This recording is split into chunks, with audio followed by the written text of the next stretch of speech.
नमस्कार विद्यार्थी मित्रांनो, स्वागत आहे तुम्हा सर्वांचं स्टडी हब या आपल्या शैक्षणिक यूट्यूब चॅनलमध्ये. मित्रांनो, IBPS पॅटर्ननुसार जिल्हा परिषद भरती संभाव्य प्रश्नपत्रिका 2023 आपण या व्हिडिओच्या माध्यमातून पाहत आहोत. आतापर्यंत आपण वेगवेगळ्या व्हिडिओच्या माध्यमातून अतिशय महत्त्वाचे असे टॉप एक्सपेक्टेड क्वेश्चन सेट काढलेले आहेत. हे भाग आपला 12वा आहे मित्रांनो. यापूर्वीचे जर टेस्ट तुम्ही पाहिले नसतील तर अवश्य पाहून घ्या. अतिशय महत्त्वाचे प्रश्नपत्रिका आपण चॅनलवरती सोडून घेतलेले आहेत. मित्रांनो, आतापर्यंत जेवढे पेपर झालेले आहेत त्या सर्वांचा आढावा करून अतिशय महत्त्वाचे प्रश्न आपण यामध्ये ॲड केलेले आहेत. उरलेल्या कालावधीमध्ये तुम्हा सर्वांना ह्या प्रश्नपत्रिकाचा लाभ होणार आहे. त्यामुळे सर्वच पदांना उपयुक्त असे टेस्ट ही नक्की काळजीपूर्वक शेवटपर्यंत पाहून घ्या. तर पहा, पहिला प्रश्न असा आहे, नुकतेच USISPF बोर्डाचे सल्लागार म्हणून कोणाची नियुक्ती करण्यात आली? तर पहा मित्रांनो, नुकतेच USISPF बोर्डाचे सल्लागारांची नियुक्ती झालेली आहे. USISPF बोर्ड म्हणजे काय? तर US and Indian strategic and partnership forum. तर या बोर्डाचे नुकतीच सल्लागार म्हणून नियुक्ती करण्यात आलेली आहे. तर ते आहेत अजय कुमार. लक्षात घ्या मित्रांनो, अजय कुमार कोण आहेत? तर ते भारताचे माजी संरक्षण सचिव आहेत. ठीक आहे, लक्षात घ्या. आताचे जे संरक्षण सचिव आहेत ते आहेत श्री गिरीधर अरमाने, जे की IAS आहेत. ठीक आहे, लक्षात घ्या. सध्याचे संरक्षण मंत्री आहेत राजनाथ सिंह. आणि भारताचे पहिले संरक्षण मंत्री कोण होते? तर ते होते बलदेव सिंग. ठीक आहे, लक्षात घ्या मित्रांनो, महत्त्वाची व्यक्ती आहेत. यावरती प्रश्न परीक्षेमध्ये विचारला जाऊ शकतो. त्यानंतर पाहूया दुसरा प्रश्न. भारतीय नौदलाचा तोफखाना परिसंवाद 2023 कुठे आयोजित करण्यात आला होता? तर पहा, दुसरा प्रश्नसुद्धा अतिशय महत्त्वाचा आहे. नौदल तोफखाना परिसंवाद 2023 हा नुकताच पार पडलेला आहे. कुठे? तर कोची, केरळ. ज्या ठिकाणाचं नाव आहे, लक्षात घ्या मित्रांनो, INS द्रोणाचार्य. या ठिकाणी भारतीय नौदलाचा तोफखाना परिसंवाद 2023 हा आयोजित करण्यात आलेला होता. त्याचा विषय काय होता? तर लक्षात घ्या मित्रांनो, त्याचा विषय होता emerging technology in gunnery and missile warfare. हे याचं विषय होतं, ज्यास आपण थीमसुद्धा म्हणतो. ठीक आहे, लक्षात घ्या. त्यानंतर पाहूया पुढचा प्रश्न. प्रश्न क्रमांक तिसरा असा आहे, महर्षी कर्वे यांचा जन्म कुठे झाला? तर पहा मित्रांनो, मागील जेवढेही परीक्षा झालेल्या आहेत तर त्यामधील अतिशय महत्त्वाची बाब म्हणजे प्रत्येक महत्त्वाच्या व्यक्तीचं जन्मठिकाण विचारण्यात येत आहे. तर त्यानुसार महर्षी कर्वे यांचा जन्मठिकाण विचारल्या जाऊ शकते. तर याचं योग्य उत्तर काय होईल? तर पहा, मुरुड, शिरवली, जे की जिल्हा रत्नागिरी या ठिकाणी त्यांचा जन्म झाला होता. केव्हा त्यांचा जन्म झाला? तर लक्षात घ्या मित्रांनो, 18 एप्रिल 1858ला त्यांचा जन्म आहे. आणि महत्त्वाची विशेष बाब म्हणजे त्यांचे जे निधन आहे ते 9 नोव्हेंबर 1965ला झाले होते, पुणे या ठिकाणी. तर लक्षात घ्या मित्रांनो, 9 नोव्हेंबर या महिन्यामध्ये त्यांचा मृत्यू झाला होता. त्यामुळे यांच्यावरती प्रश्न विचारण्याची संभाव्यता अधिक आहे. ठीक आहे, लक्षात घ्या मित्रांनो, महर्षी कर्वे यांनी महत्त्वाची संस्था भारतामध्ये स्थापन केल्या होत्या, ज्यामध्ये विधवा विवाहोत्तेजक मंडळी, जे की 1893ला पुणे या ठिकाणी स्थापन केली होती. त्यानंतर अनाथ बालिकाश्रम, जे की 1899ला त्यांनी स्थापन केले होतं. यासोबत निष्काम कर्म मठ, जे की 1910चं आहे. महिला विद्यापीठ, जे की भारतातले आणि महाराष्ट्रातले पहिलं विद्यापीठ आहे महिलांचं, तर ते त्यांनी स्थापन केले होते 3 जून 1916ला. ठीक आहे, लक्षात घ्या. महत्त्वाच्या संस्थांवरती हमखास परीक्षेमध्ये विचारण्यात येतात प्रश्न. ठीक आहे, आणि यासोबत पहा, जे ऑप्शनमध्ये मुरबाड दिलेले आहे, तर मुरबाड या ठिकाणी जगन्नाथ शंकर शेठ यांचा जन्म झाला होता. जगन्नाथ शंकर शेठ. गंगामुळे, जिल्हा मंगळूर, कर्नाटक या ठिकाणी पंडिता रमाबाई यांचा जन्म झाला होता. आणि टेंभू या ठिकाणी गो. ग. आगरकर यांचा जन्म झाला होता. हे लक्षात घ्या मित्रांनो, महत्त्वाच्या व्यक्तींच्या जन्मठिकाणावरती प्रत्येक कुठे ना कुठे पेपरमध्ये प्रश्न विचारण्यात येत आहे. चौथा प्रश्न, झारखंड राज्य दरवर्षी डॅश रोजी स्थापना दिन साजरा करतो, किंवा झारखंड राज्याची स्थापना केव्हा झालेली होती? तर पहा, झारखंड राज्याची स्थापना झाली होती 15 नोव्हेंबर 2000 या वर्षी. लक्षात घ्या मित्रांनो, झारखंडवरती सुद्धा प्रश्न विचारण्यात येऊ शकतो. तर मित्रांनो, हा प्रश्न का महत्त्वाचा आहे? तर हा जो स्थापना दिन आहे तो नोव्हेंबर या महिन्यामध्ये येत आहे, तर आसपासचे नोव्हेंबर, ऑक्टोबर किंवा डिसेंबर यामधले प्रश्न 100% परीक्षेत येतात, त्यामुळे आपण हा प्रश्न घेतलेला आहे. तर 15 नोव्हेंबर 2000 हा झारखंड राज्याचा स्थापना दिन आहे. लक्षात घ्या मित्रांनो. झारखंडची राजधानी यासोबत लिहून घ्या रांची आहे. मुख्यमंत्री आहेत हेमंत सोरेन. आणि झारखंड हे 2000 मध्ये बिहारमधून विलग करण्यात आले होते. पुढे बिहार. झारखंड हे बिहारमधून विलग करण्यात आलेले होते आणि हे भारताचे कितवे राज्य आहे तर 28वे हे भारताचे राज्य आहे. लक्षात घ्या मित्रांनो. झारखंडची एक विशेष बाब म्हणजे भारतातील जेवढी खनिज संपत्ती आहे त्यापैकी 40%हून अधिक खनिज संपत्ती ही झारखंड राज्यामध्येच आढळते. ठीक आहे, लक्षात घ्या. त्यानंतर पुढील प्रश्न क्रमांक 5 असा आहे. नुकतेच 26 ऑक्टोबर रोजी गुजराती नववर्ष दिन साजरा करण्यात आले. या नववर्षाच्या या दिनाला डॅश असेही म्हणतात. तर पहा, गुजराती दिन नुकतेच या ठिकाणी साजरा करण्यात आलेली होती 26 ऑक्टोबर रोजी, तर जे की नववर्ष दिन आहे. तर त्यास काय नाव देण्यात येते तर ते देण्यात येते पहा बेस्तू वारस. ठीक आहे, लक्षात घ्या मित्रांनो. बेस्तू वारस याला पर्यायी शब्द वर्षा, प्रतिपदा किंवा पाडवा असंही म्हणतात. ठीक आहे, लक्षात घ्या. गुजरात जे की भारताच्या पश्चिम किनाऱ्यालगतचे राज्य आहे. यास सुमारे 1600 किलोमीटर किनारपट्टी लाभलेली आहे, जे की देशाची सर्वाधिक किनारपट्टी आहे. ठीक आहे, आणि क्षेत्रफळानुसार जर विचार केला तर गुजरात भारतामध्ये 5व्या स्थानावर येते. गुजरातची राजधानी आहे गांधीनगर.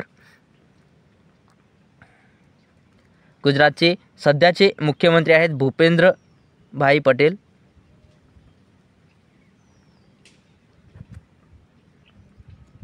आणि राज्यपाल आहेत आचार्य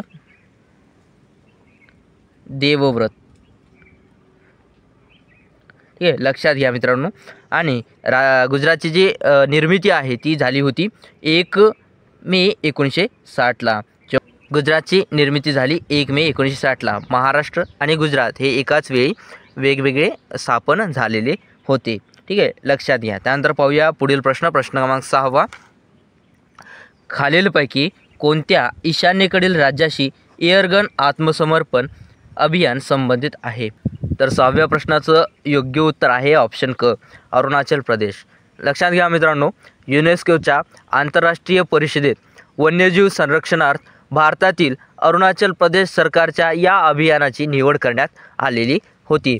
अभियानाचा नेमका उद्देश काय होता तर राज्य सरकारच्या पर्यावरण, वन आणि हवामान बदल विभागाचा हा उपक्रम होता, जो की लोकांना पक्षी आणि इतर वन्य प्राण्यांना मारणाऱ्या ज्या एअरगन्स आहेत त्या स्वतःहून समर्पण करण्यासाठी आमंत्रित करण्यात आलेले होते. ठीक आहे, लक्षात घ्या. हे बेसिक कॉन्सेप्ट आहे. अरुणाचल प्रदेशमधील लुमडुंगला नाव लक्षात ठेवा मित्रांनो. लुमडुंगला हे जे गाव आहे ते अरुणाचल प्रदेशामधील पहिले एअरगन मुक्त गाव आहे. ठीक आहे, लक्षात घ्या. परीक्षेत विचारल्या जाऊ शकते. तर 7वा प्रश्न असा आहे. महाराष्ट्राच्या एकूण भौगोलिक क्षेत्रापैकी गोदावरी खोऱ्याने जवळपास डॅश भाग व्यापलेला आहे. तर 7व्या प्रश्नाचं योग्य उत्तर आहे ऑप्शन अ, 49.7% एवढा भाग हा नदी खोऱ्याचा गोदावरी खोऱ्याने व्यापलेला आहे. मित्रांनो, गोदावरी नदी याचा उगम होतो त्र्यंबकेश्वर, जे की नाशिक या ठिकाणी, ज्यास भारताची दक्षिण गंगा असं सुद्धा म्हणतात. इतर जर नद्यांचा विचार केला तर भीमा व कृष्णा नदी खोऱ्यांनी व्यापलेला आहे एकूण 22.6% एवढा भाग. तापी व पूर्णा या नदी खोऱ्यांनी व्यापलेला आहे 16.6% एवढा भाग. कोकण नदी खोऱ्यांनी व्यापलेला आहे 10.8% आणि नर्मदा नदी खोऱ्याने व्यापलेला आहे 0.5%. ठीक आहे, लक्षात घ्या मित्रांनो. हे महत्त्वाचे नदी खोऱ्यांनी व्यापलेले महाराष्ट्रातील एकूण भूभाग आहे. ठीक आहे, तर यावरती प्रश्न विचारण्यात येऊ शकतो. त्यानंतर पाहूया पुढील प्रश्न. पुढचा प्रश्न आहे प्रश्न क्रमांक 8. सत्यजित राय पुरस्कार कोणाला मिळणार आहे? तर 8व्या प्रश्नाचं योग्य उत्तर आहे ऑप्शन ब, मायकेल डग्लस यांना सत्यजित राय पुरस्कार हा मिळणार आहे. मित्रांनो, मायकेल डग्लस कोण आहे तर हे प्रसिद्ध असे हॉलिवूड स्टार आहेत. त्यांनी चित्रपटसृष्टीतील जे काही असामान्य योगदान दिलेले आहे त्या योगदानास बाबतीत हा पुरस्कार त्यांना देण्यात येत आहे. मित्रांनो, हा पुरस्कार कुठे आयोजित करण्यात आलेला आहे तर हा पुरस्कार देण्याचे जे कार्यक्रम आहे ते गोव्यामध्ये त्याचे आयोजन करण्यात आलेले आहे। हा 54वा आंतरराष्ट्रीय चित्रपट महोत्सव आहे। लक्षात घ्या मित्रांनो, 54वा आंतरराष्ट्रीय चित्रपट महोत्सव आहे जो गोव्यामध्ये ठेवण्यात आलेला आहे आणि या ठिकाणी त्यांना हा पुरस्कार देण्यात येणार आहे। तर हा महोत्सव केव्हा आहे तर लक्षात घ्या मित्रांनो, 20 ते 28 नोव्हेंबर 20 ते 28 नोव्हेंबर या कालावधीमध्ये हा पुरस्कार देण्यात येणार आहे। ठीक आहे, लक्षात घ्या। वहिदा रहमान यांना नुकतेच दादासाहेब फाळके पुरस्काराने त्यांना सन्मानित करण्यात आलेले आहे, जे की 53वे दादासाहेब फाळके पुरस्कार होते। ठीक आहे, लक्षात घ्या। 2023चा जो साहित्यातील नोबेल पुरस्कार आहे तो देण्यात आलेला होता युआन फोस यांना। तर महत्त्वाचे पुरस्कार आणि ते कोणाला प्राप्त झालेले आहे या संदर्भात आपण माहिती पाहत आहोत। यास्मीन शेख यांना नुकताच आनंद केळकर स्मृती पुरस्कार देण्यात आलेला आहे। आनंद केळकर स्मृती पुरस्कार।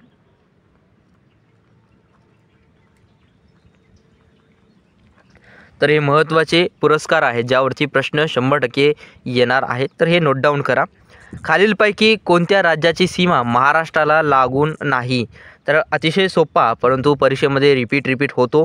तर हा प्रश्नाचं योग्य उत्तर आहे ऑप्शन अ, आंध्र प्रदेशची सीमा ही महाराष्ट्राला लागून नाही। लक्षात घ्या मित्रांनो, जेव्हापासून आंध्र प्रदेश आणि तेलंगणा विलीन झालेला आहे तेव्हापासून तेलंगणाची भूभाग जो आहे तो महाराष्ट्राला लागून येतो। तर हा प्रश्न आहे आणि छत्तीसगड, मध्य प्रदेश, गोवा यांचे जे भूभाग आहे तो महाराष्ट्राला लागून येतो। यासोबत गुजरात आणि कर्नाटकची सुद्धा भूभाग महाराष्ट्राला लागून आहे। प्रश्न 10वा, विटॅमिन एच्या कमतरतेमुळे डॅश हा आजार होतो? तर पहा, विटॅमिन एच्या कमतरतेमुळे रातांधळेपणा हा आजार होत असतो मित्रांनो। लक्षात घ्या, जे ॲनिमिया आहे किंवा बेरीबेरी आहे ते विटॅमिन बीच्या कमतरतेमुळे होत असते।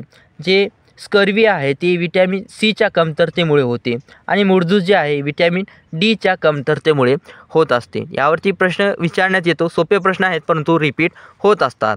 पुढील प्रश्न आहे प्रश्न क्रमांक 11वा, भारत ड्रोन शक्ती 2023चे आयोजन कोठे करण्यात आले होते? तर पहा, जे भारत ड्रोन शक्ती 2023चे आयोजन आहे ते गाझियाबाद या ठिकाणी करण्यात आलेले होते। संरक्षण मंत्री राजनाथ सिंह यांच्या हस्ते या कार्यक्रमाचे उद्घाटन करण्यात आलेले होते। हा कार्यक्रम कोठे पार पाडला तर हिंडन हवाई दलाच्या स्टेशनवर हा कार्यक्रम पार पाडला गेला होता। पहिल्या ड्रोन प्रदर्शनासह याचं उद्घाटन झालेलं होतं। ठीक आहे, लक्षात घ्या। पुढील प्रश्न क्रमांक 12वा, नुकतीच राष्ट्रीय क्रीडा स्पर्धा ही गोव्यामध्ये पार पाडलेली आहे। या स्पर्धेची ही कितवी आवृत्ती होती? तर लक्षात घ्या मित्रांनो, राष्ट्रीय क्रीडा स्पर्धा ही दरवर्षी आयोजित करण्यात येते वेगवेगळ्या ठिकाणी। तर नुकतेच 2023ची जी राष्ट्रीय क्रीडा स्पर्धा आयोजित झालेली होती ती कितवी आवृत्ती होती असा प्रश्न आहे। त्याचं योग्य उत्तर आहे ऑप्शन ड, ही 37वी आवृत्ती होती। ही केव्हा पार पडली तर लक्षात घ्या मित्रांनो, 26 ऑक्टोबर ते 9 नोव्हेंबर या कालावधीमध्ये ही राष्ट्रीय क्रीडा स्पर्धा पार पाडली होती। जी 36वी राष्ट्रीय क्रीडा स्पर्धा पार पाडली होती ती गुजरातमध्ये झालेली होती। लक्षात घ्या मित्रांनो, गोव्यामध्ये ही पार पडल्यामुळे गोव्याचे जे महत्त्वाची बाबी आहेत ते लक्षात असणं गरजेचं आहे। गोव्याचे मुख्यमंत्री आहेत प्रमोद सावंत आणि राज्यपाल आहेत PS श्रीधरन पिल्लई। ठीक आहे, लक्षात घ्या। पुढील प्रश्न क्रमांक 13वा असा आहे, भारताच्या 2011च्या जनगणनेनुसार महाराष्ट्राच्या खालीलपैकी कोणत्या जिल्ह्यात आदिवासींची सर्वाधिक लोकसंख्या आहे? तर 2011च्या जनगणनेवरती 100% प्रश्न येत आहेत। त्यानुसार महाराष्ट्रामध्ये जी आदिवासींची संख्या आहे ती सर्वाधिक कोणत्या जिल्ह्यात आहे हा प्रश्न आहे। तर याचं योग्य उत्तर आहे ऑप्शन अ, नाशिक या जिल्ह्यामध्ये मित्रांनो सर्वाधिक आदिवासींची लोकसंख्या ही आढळून येत आहे, म्हणजेच आदिवासी जमात, अनुसूचित जमाती। तर याचं जर आकडेवारी पाहिली तर लक्षात घ्या मित्रांनो, महाराष्ट्राच्या एकूण लोकसंख्येच्या तुलनेत अनुसूचित जमाती लोकसंख्या ही 9.35% एवढी आहे। तर 1.05 कोटी एवढी लोकसंख्या अनुसूचित जमाती या संवर्गातील येते मित्रांनो। सर्वाधिक जे नाशिकमध्ये आहे त्यांची जर संख्या पाहिली तर ती आहे 15.64 लाख एवढी लोकसंख्या आहे। त्यानंतर नंदुरबारचा क्रमांक येतो जिथे 11.42 लाख लोकसंख्या आहे अनुसूचित जमातीची. सर्वात कमीचा जर विचार केला तर सिंधुदुर्ग येथे 6,976 आणि सांगली या ठिकाणी 18,333 एवढी लोकसंख्या अनुसूचित जमातीची या जिल्ह्यांमध्ये आढळते. ठीक आहे, लक्षात घ्या 2011च्या जनगणनेवरची ही विशेष बाब आहे जे की परीक्षेमध्ये तुम्हाला माहीत असणं गरजेचं आहे. त्यानंतर पुढील प्रश्न, सातवाहन घराण्याचा संस्थापक कोण होता? तर सातवाहन घराण्याचा संस्थापक हा सिमुक होता, ज्यास सिंधुक असेही म्हणतात. मित्रांनो, सातवाहन घराण्यातला अतिशय कर्तबगार राजा म्हणून गौतमीपुत्र सातकर्णी यांचे नावाचा उल्लेख होतो. सातवाहन घराण्याचा सर्वात शेवटचा राजा हा यक्षश्री सातकर्णी हा होता. ठीक आहे, पुढील प्रश्न क्रमांक 15वा, भारतीय राज्यघटनेत किती मूलभूत कर्तव्ये आहेत? तर पहा मित्रांनो, भारतीय राज्यघटनेमध्ये एकूण मूलभूत कर्तव्यांची संख्या आहे 11. लक्षात घ्या मित्रांनो, जेव्हा भारताची संविधान निर्मिती झाली होती तेव्हा मूलभूत कर्तव्यांचा उल्लेख नव्हता, परंतु 42वी घटनादुरुस्ती झाली आणि त्यानंतर 86वी घटनादुरुस्ती झाली. या घटनादुरुस्तीच्या अंतर्गत मूलभूत कर्तव्यांची या ठिकाणी जोड देण्यात आलेली आहे. भारतीय संविधानामध्ये मूलभूत कर्तव्ये हे संविधानाच्या चौथ्या भाग अ मध्ये कलम 51 अ मध्ये आहेत. ठीक आहे, कलम 51 अ मध्ये मूलभूत कर्तव्यांचा या ठिकाणी समावेश आहे. ठीक आहे, पूर्वी 10 होते, त्यानंतर त्यामध्ये वाढ करण्यात आली आणि आता 11 एकूण मूलभूत कर्तव्य आहेत. त्यासोबतच मूलभूत हक्कावरती सुद्धा प्रश्न येतो. मूलभूत हक्क आहेत कलम 12 ते 35 मध्ये आणि राज्यधोरणाची मार्गदर्शक तत्त्वे हे कलम 36 ते 51 मध्ये मोडतात मित्रांनो. ठीक आहे, लक्षात घ्या, हे महत्त्वाचे काही मुद्दे आहेत ज्यावरती प्रश्न परीक्षेमध्ये रिपीट होत असतो. तर ह्याची आपण बऱ्याचदा माहितीसुद्धा घेतलेली आहे. मागचे टेस्ट जर तुम्ही पाहिले नसतील तर पाहून घ्या, त्याच्यातून सुद्धा तुमचा बराचसा रिव्हिजन या ठिकाणी होणार आहे. अतिशय अल्प कालावधी आहे, यामध्ये महत्त्वाच्या प्रश्नांचा आपण आढावा इथून पुढे घेणार आहोत. त्यामुळे जर चॅनलला सबस्क्राईब केलं नसेल तर मित्रांनो चॅनलला सबस्क्राईब करा, आपल्या मित्रांसोबत अवश्य जास्तीत जास्त शेअर करा आणि याची जर तुम्हाला PDF हवी असेल तर तुम्ही आपला टेलिग्राम ग्रुप नक्की जॉईन व्हा, तिथून तुम्हाला याची PDF मिळून जाईल. तर मित्रांनो, भेटूया अशाच प्रकारच्या पुढील इन्फॉर्मेटिव्ह व्हिडिओसोबत. पाहत राहा आपला आवडतो यूट्यूब चॅनल. धन्यवाद.